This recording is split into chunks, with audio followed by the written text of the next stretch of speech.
Hello everyone! Ako pala si Mary, ang inyong OFW dito sa Kuwait. At today, wala kaming trabaho. At ang pag-uusapan nga namin today na kami ay lalabas at ito nga, habang yung iba naming kasama ay umu-order ng coffee, yung iba ko naman din kasamahan is, ayan, busy sa kanilang photo shoot.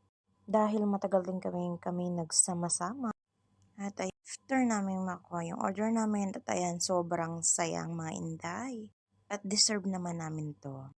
Nung nakaraang buwan pa at wala talaga kaming pahinga, street kaming may trabaho. At yung mga kasama ko pa nga, ayan, hindi pa talaga sila nagsawa na magkuha ng picture. At ayan, hanggang dito sa coffee shop, kahit hindi pa sila natapos sa pag-iinom, ayan, dala-dala ang kape sa pagtitake ng photo. After nga namin mag-take ng photo at ayan, naglakad-lakad kami ng konti.